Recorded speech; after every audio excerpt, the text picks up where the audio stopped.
میں اپنی زندگی کا اگر ایک واقعہ آپ کو سناؤں جس کو میں بدترین دور سمجھ رہا تھا، وہ اصل میں بہترین دور کا آغاز تھا۔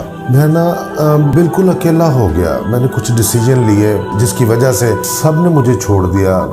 مکمل آئسولیشن، تنہائی کا شکار ہو گیا، یہاں تک کہ سوسائڈ تھاٹس میرے دماغ میں آنا شروع ہو گئے۔ پھر ایک دن بس اللہ پاک نے کوئی وسیلہ بنانا ہوتا ہے۔ ایک دن میں گھر میں مطلب روٹین میں تھا قرآن پاک کی تلاوت کرنا، تو سورۃ حدید کی تلاوت کرتے کرتے میں ترجمہ پڑھ رہا، تو میں نے اس کی جو آیات کا ترجمہ پڑھا، اس کا مفہوم یہ ہے کہ اے انسان، تیرے پیدا ہونے سے لے کے مرنے تک ہر چیز لکھ دی گئی ہے۔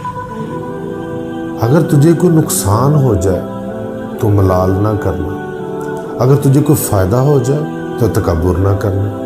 تو اسی وقت میرے دماغ، دل، سارا کچھ جیسے لرز سا گیا، اور میں اپنے آپ کو اکٹھا کرنے لگا کہ نہیں بندے، تیرا کیا قصور ہے، تو اپنے رب کے ساتھ تعلق پیدا کر۔ تو میں نے وہ اس سے پہلے ایک موٹیویشنل اسپیکر ہے قاسم علی شاہ صاحب، ہمارے استاد بھی ہیں، ان سے سیکھا ہے بہت کچھ۔ یہ آیات کا ترجمہ پڑھنے سے پہلے میں ان کی ایک اسپیچ سنی تھی، اس میں ایک چھوٹا سا حصہ تھا کہ واصف علی واصف رحمۃ اللہ علیہ فرماتے ہیں، غم میں غم دینے والے کو یاد کر۔ تو مطلب کہ اپنے رب کو یاد کر، غم میں، ٹینشن میں اپنے رب کو یاد کر۔ تو جب میں نے یہ آیات پڑھی، ان کا ترجمہ پڑھا، تو میں نے کہا بھی بندے، تیرے ہاتھ میں تو ہے ہی کچھ نہیں، تیرا رب کیا فرما رہا ہے۔ تو مجھ میں ایک طاقت سی آ گئی قرآن پاک کی ان آیات کی بدولت۔ تو میں نے قرآن پاک زیادہ پڑھنا شروع کر دیا۔ میں آئسولیشن سے نکل کے ایک مجھ میں کھڑا ہونے کی طاقت آ گئی کہ میں اب دوبارہ سے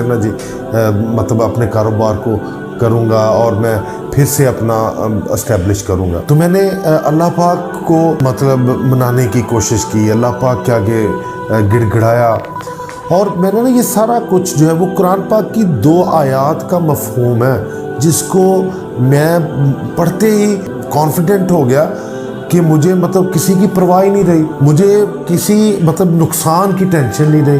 تو آپ سوچیں کہ قرآن پاک کو ترجمے سے اگر سارے کو پڑھا جائے تو انسان میں کوئی کمی رہ سکتی ہے؟ تو میں نے صرف 2 آیات کی وجہ سے میری ساری زندگی بدل گئی۔ جی شاہ صاحب، بالکل اسی طرح۔ تو میں نے اس کے بعد یہ طے کر لیا کہ میں نے اپنی کوشش کرنی ہے، نفع یا نقصان میرے اللہ کے ہاتھ میں۔ مجھے اتنا یقین ہو گیا کہ مجھے لوگ پاگل سمجھنا شروع ہو گیا، یار یہ تو پاگل ہے، اس کی باتیں ایسی، یقین کریں چاہتا۔ لیکن میرا اپنے رب کے ساتھ جو تعلق ہے وہ میں جانتا ہوں تو میرا رب جانتا ہے نا۔ میں اپنے رب سے ڈائریکٹ ابھی بھی مانگ سکتا ہوں، راہ چلتے مانگ سکتا ہوں، میرا رب ہے، میں جب چاہوں اس سے مانگوں، کسی کو کیا تکلیف ہے۔ تو یہ لوگ آپ کو پاگل کہتے ہیں جب آپ اپنے رب پر پورا یقین کر لیتے ہیں، تو پھر آپ کو پرواہ نہیں ہوتی، آپ اپنی کوشش ضرور کرتے ہیں، لیکن یہ ذہن میں رکھتے ہیں کہ نفع نقصان صرف میرے رب کے ہاتھ میں۔ تو جب بھی کبھی زندگی میں اس طرح کا وقت آ جائے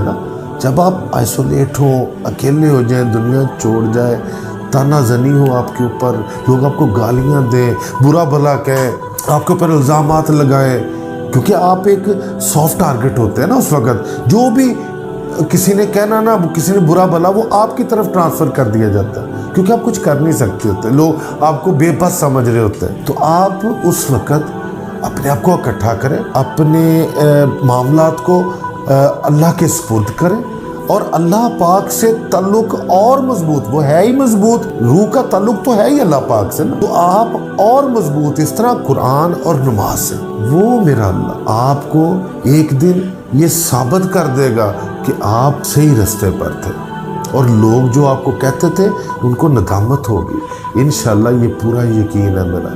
تو آپ دیکھیے گا ان کے جواب جو وہ باتیں کر رہے ہیں وہ میرا رب دے گا انشاءاللہ، اور وہ گرانٹڈ دے گا۔